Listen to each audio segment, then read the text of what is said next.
Bueno, cada lunes estamos con Eduardo Artés. Siempre aprovechamos de conversar con el profesor Artés para ir conociendo, tomando el pulso a las cosas y los temas que pasan acá en nuestro país y también en el mundo, que ha dado harta noticia por estos días. Así que vamos a ir con Eduardo rápidamente. ¿Qué tal?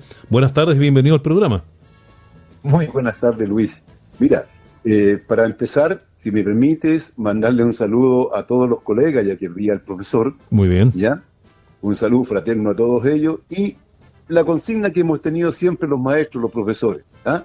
El profesor luchando también está educando, luchando por los derechos propios y por un país mejor. Bien, pues bien hecho el punto ahí, Eduardo, para enviar este importante saludo a los profesores en su día.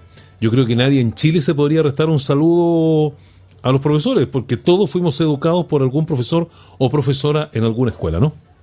Así es. Además, de cualquier manera, es bueno recordar, a veces no nos recordamos, que la identidad de Chile, en alguna medida desde un punto de vista de la cultura, ¿no?, está sustentada en el magisterio, de los tiempos más, cuando eran preceptores, luego instructores, profesores primarios, etcétera. Mira, todo lo que significan las filarmónicas, los grupos de teatro, la gran creación literaria, etcétera, tiene su base en el magisterio en Chile. Así es. Bien, Eduardo, hecho este importante saludo por el Día del Profesor, nos vamos a adentrar ya en un par de temas que han sido gravitantes durante esta última semana. En el ámbito internacional tenemos ahí el conflicto en Medio Oriente y tenemos en el ámbito nacional, pero también que tiene que ver con algo internacional, la visita del presidente a China. Así que vamos a partir primero con lo que está pasando en Medio Oriente, ahí en específicamente Franja de Gaza, Israel, que lamentablemente no son buenas las noticias que han llegado de ese sector, puesto que estamos presenciando ahí una escalada bastante fuerte de una guerra prácticamente que está dejando muchas víctimas. Así que, Eduardo, me gustaría un poco cómo has visto este tema. Entiendo que además en nuestro país y en varios países también se han organizado grupos más pro-palestinos que judíos, supongo, que están también digamos, protestando por lo que aquí está ocurriendo, o sea, por lo que está ocurriendo en Medio Oriente, protestando obviamente desde nuestro país. Así es. Mira, incluso personalmente me tocó estar y participar en el día viernes, ¿no?, en lo que es, por ejemplo, Temuco, ¿no?, un encuentro con la comunidad palestina. Luego hicimos un foro, en la plaza central de Temuco también hicimos un meeting, en fin. Y ahora, el día domingo, ayer, hicimos un meeting desde la Plaza de Dignidad hasta La Moneda. Yo te diría más de 3-4 cuadras de personas, ¿no?, marchando. Que desgraciadamente los medios, los grandes medios, la gran televisión, no los tomó en cuenta, ¿ya? Pero eso es muy importante, ¿ya? Bueno, cuéntanos un poco esto. Esto fue en Santiago. Cuéntanos un poco quiénes convocaron, cómo estuvo la convocatoria, qué fue lo que se demandó precisamente en ese meeting. Mira, convocamos el Partido Comunista Chileno Acción Proletaria, la Corriente de Estudiantes Populares, el Comité Palestino, chileno de solidaridad con Palestina, que está constituido básicamente por palestinos, ¿ya? Y además de otras organizaciones de presos políticos, organizaciones sociales en general, ¿no? Una treintena, yo diría unos 35 organizaciones, ¿ya? Estuvo bastante maciza, intervinieron distintas personas como Nicola Jadua, quien habla, también intervine, ¿no? ¿Cómo se llama? Adederapo, la joven concejal por la Florida, ¿no? Y también, en fin, estuvimos ahí, ¿cómo se llama? Paulo Jofré también estuvo ahí, ¿no es cierto? Un periodista muy, ¿cómo se llama?, metido en el tema palestino, ¿no? También intervino entregando bastante, ¿cómo se llama?, luces sobre lo que está sucediendo, a la gran mayoría de gente que estábamos concentrada. Marchamos, ¿no? Y como te digo, llegamos hasta el fronte de La Moneda. Claro, ¿y qué es lo que se demanda fundamentalmente en estas marchas que se han hecho en Santiago? Mira, el grito más fuerte de todos era romper relaciones con Israel. Ese era el grito más fuerte, y que, ojo, es lo que está proponiendo en este instante Petro en Colombia. En Colombia, sí. Bueno, ha pedido que el embajador se disculpe y se vaya, algo así dijo hoy día, ¿no? Así es, y o si no, dice que están pensando porque no pueden tolerar el genocidio, y realmente estamos en una cosa de genocidio, ojo. Fíjate que, por ejemplo, que las cifras últimas de este momento hablan más de 3.000 adultos asesinados en la franja de Gaza y 1.083 niños. O sea, si eso no nos impacta, yo ya a esta altura es muy difícil que alguien quede, como se llama, sin ser impactado. Tú ves que, por ejemplo, no se les permite la llegada de alimentos, de agua, de nada, ¿no? Ahí hay 2.300.000 personas, se supone, viviendo en pésimas condiciones, las casas están bombardeadas, hecho pebre, los convoys con ayuda humanitaria no se les permiten ingresar, los que vienen inclusive en el lado de Egipto, ¿no? ¿Ya? Eso es una barbaridad. ¿Ah? Ha bombardeado incluso los puestos fronterizos, ¿no? Con Egipto y Franja de Gaza, la aviación sionista, israelí. Ha bombardeado también, tú ves lo que es Siria, el Líbano.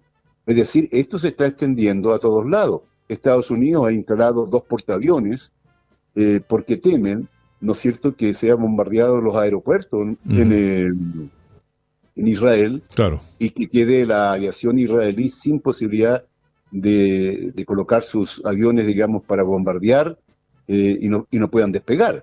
¿Ya? Entonces claro. ahí hay un tema que está muy fuerte, está Sí. más allá, digamos, de la información. Claro, ahora Eduardo, estamos ahora viendo una situación más compleja que hace una semana atrás, porque ya tenemos dos frentes, está Rusia-Ucrania, Israel-Palestina. ¿Cómo ves la configuración a nivel mundial de esta escalada de hechos, prácticamente de conflictos que estamos viviendo?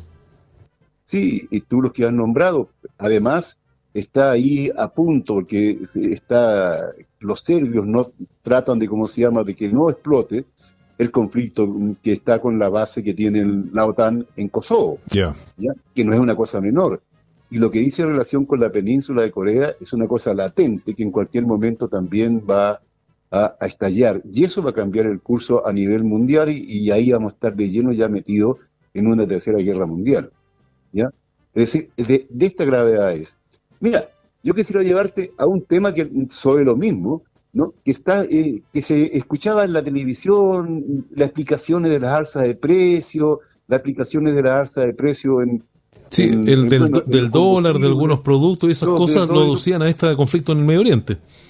Claro, es decir, una vez más, antes era el conflicto en Ucrania, ahora el Medio Oriente.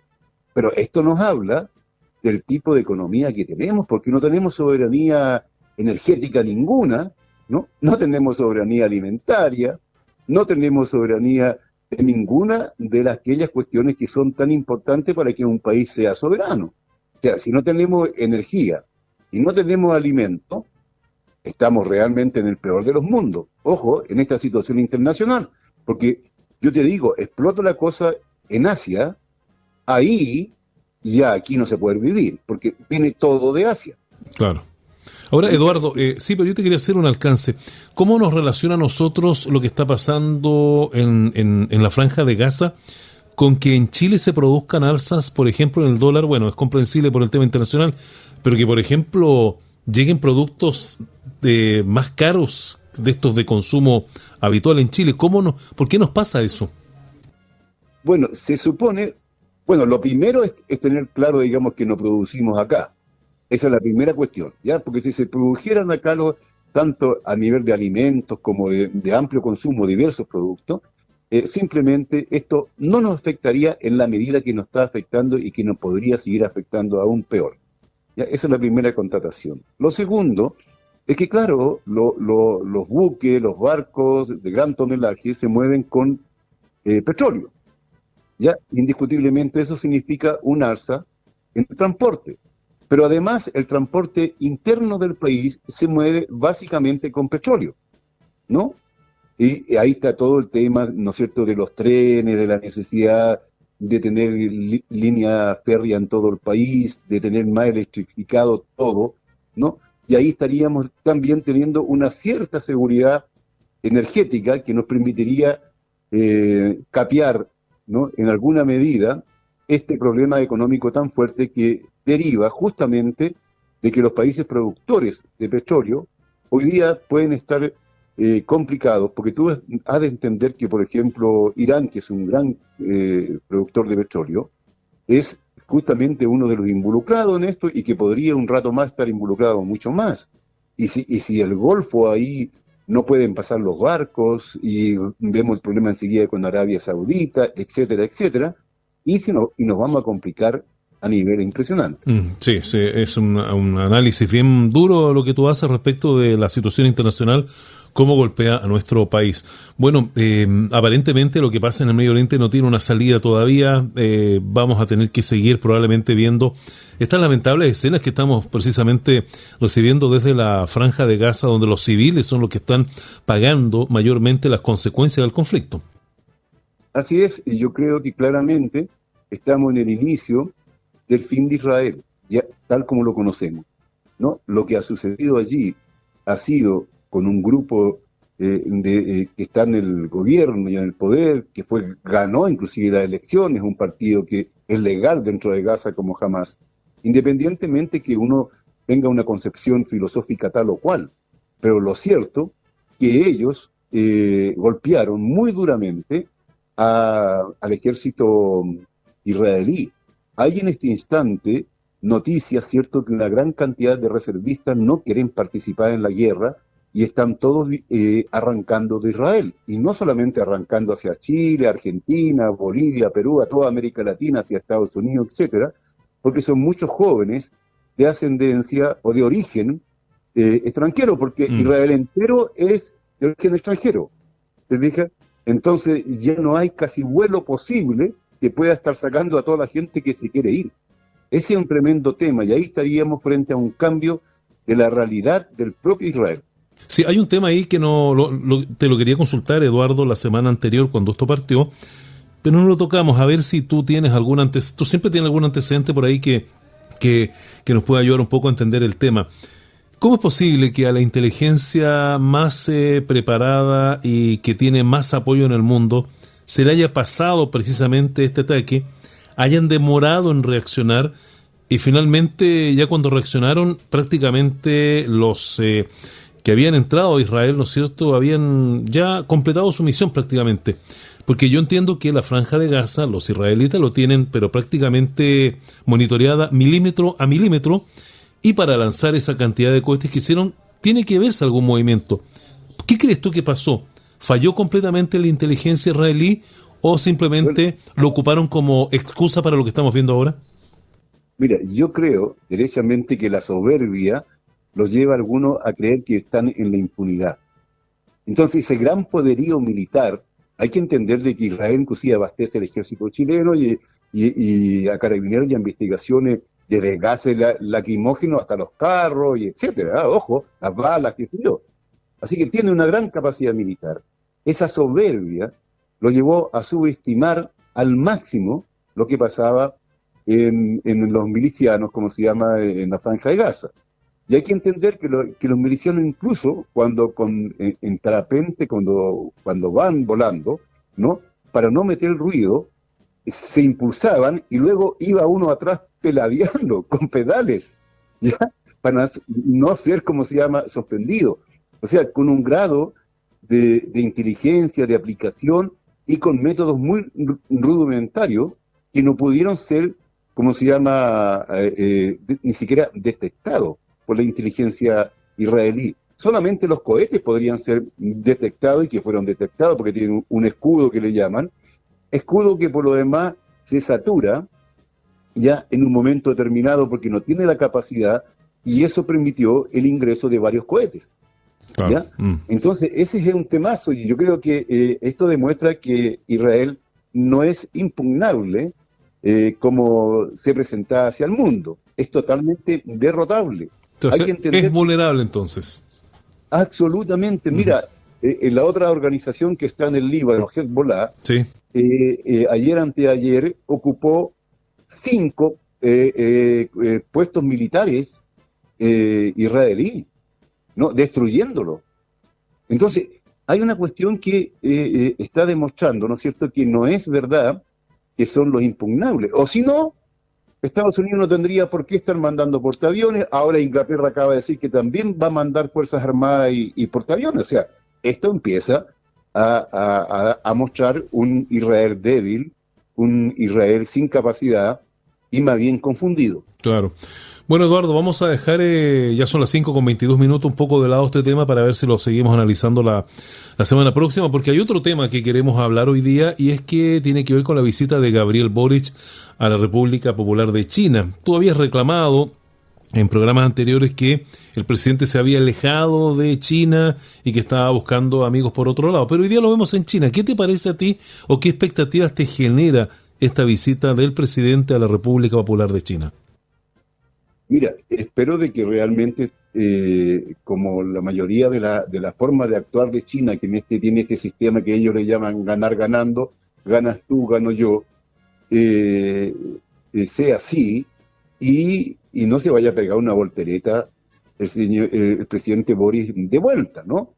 Porque además de algunas expresiones infantiles que estuvo allá, porque imagínate que dio en una universidad, en una ciudad, porque los chinos siempre son muy amables y llevan a la gente para que hagan una clase en algún lado, para que le conversen a los jóvenes, ¿no? Hay que entender de que son, diría yo, unos 1.000 millones de jóvenes en China. Entonces, hablarle a 30 jóvenes no es una cosa muy trascendental, pero bueno, entonces él les dijo que tenían que atreverse y nunca dejar de, ¿cómo se llama?, de estar protestando incluso contra las autoridades.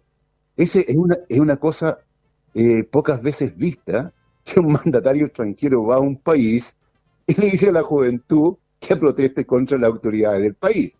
O sea, yo creo que demuestra un desatino y aunque sea su posición, ¿ya?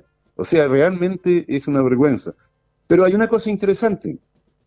Se llegó a un acuerdo que espero que no se revierta como consecuencia de las presiones de Estados Unidos y la Unión Europea en cuanto a la implementación de una planta de litio muy grande en Chile, que tendría la capacidad para producir, ojo, las baterías de litio en Chile.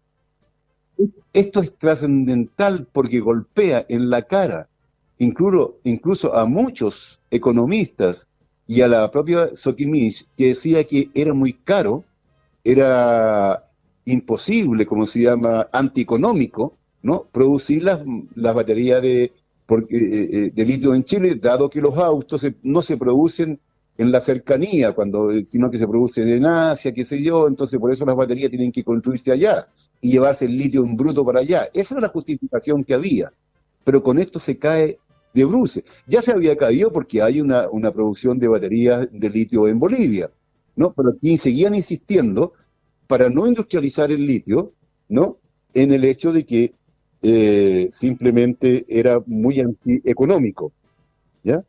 Pero ahora nos demuestra lo contrario, ¿ya? Yo diría, por ahí está todo por verse, porque yo te digo, del presidente Boric, por la experiencia que tenemos, ¿no?, es una experiencia de voltereta y voltereta, no sabemos, ¿ya? Ya. Bueno, habrá que esperar a ver cómo se desarrolla esta noticia y en qué termina el anuncio que se ha formulado en este sentido, ¿no? Así es, hay que esperar. De cualquier manera, estamos en un mundo en que América Latina sigue siendo considerada por Estados Unidos su patio trasero, lo ha dicho la propia Laura Richardson, lo hemos explicado en otro programa. ¿Ya? Sí, hizo declaración esta semana Laura Richardson, ¿eh? Ah, nuevamente. Sí, ahora referente a los medios de comunicación que ella considera que son parte de, o del lado equivocado, nombró a Russia Today, a Sputnik, a Hispan TV, y que se ven mucho en América Latina y que algo hay que hacer al respecto. Lo dijo hace un par de días. Qué terrible. ¿Te das cuenta tú? La libertad de expresión. Claro, ¿ya? Así tal cual. En su máxima, ya, porque al fin y al cabo, bueno, se supone que la gente tendrá la capacidad para ver un programa u otro. O sea, cada cual puede ver lo que quiera, pero uno tiene que tener todas las alternativas, no te pueden quitar ninguna. Así es. Incluso aquella que no nos guste, tiene que estar presente. Así es, y eso permite sacar las conclusiones, usar la cabecita en forma reflexionar, ¿no es cierto? No sé, pero bueno, hasta ese me digan, mira qué interesante lo que tú me acabas de decir, que se me pasó absolutamente. ¿Ya? Pero eso es, entonces vamos a ver cómo va a actuar enseguida los norteamericanos acá y la oligarquía acá, porque esto es un tremendo golpe, porque te va a llevar a industrializar el litio en el país, colocarle valor agregado, que salga a nivel de baterías y no solamente de sal. Eso, claro. y construir, por lo tanto, tecnología, desarrollar ingenieros, técnicos chilenos, en fin, ¿no? Eso significaría un avance. Así es. Bueno, Eduardo, ya son las 5:27. No sé si nos quieres agregar algo más antes de concluir la entrevista de hoy. Sí, solamente terminar con digamos, con lo que estábamos hablando al inicio, ¿no? Hay que estar muy atento a lo que está pasando en Palestina. Es muy importante que la solidaridad ha sido potente en todo el mundo con Palestina. En Inglaterra hay unas marchas enormes, en España, en Francia fueron prohibidas el uso de la bandera palestina. Sin embargo, Sí vi los videos, me llamó mucho la atención la actitud de la policía francesa. Sí, y sabes tú que hubo enseguida una manifestación, pero de miles y miles y miles de banderas palestinas. Es decir, no pueden, ¿cómo se llama?, parar lo que es justo. ¿Ya? Y yo creo que esa situación está aislando a la entidad sionista, a Israel. Cuando digo entidad sionista es porque hago una separación de lo que es de la gente que tiene una religión judía, ¿no? Porque, a ver, es la misma separación que uno hace entre cristianos, ¿no? Porque aquí hay cristianos que, por ejemplo, pertenecen a los legionarios de Cristo, que es una posición de ultra derecha, que no tiene nada que ver con el resto de los cristianos. Claro. ¿Okay? Entonces, para no entrar en una cuestión que sea... Muy generalizada, claro, ¿no es cierto? Claro. Y eso es horrible porque no es así. ¿Ya? Así es. Con eso yo cerraría por hoy día, Luis, y un abrazo a todos los profesores, como dije al inicio. Bien, pues Eduardo, te agradecemos el contacto que tuvimos hoy día, 16 de octubre, como siempre aquí en Chilena FM. Recuerden ustedes que pueden escuchar cada lunes a Eduardo Artés a las 5 de la tarde con sus análisis, obviamente, de lo que está pasando en Chile y también en el mundo, y eso es lo que hemos tenido hoy día. Eduardo, un abrazo, nos encontramos ya la próxima semana. Gracias, igual, chao.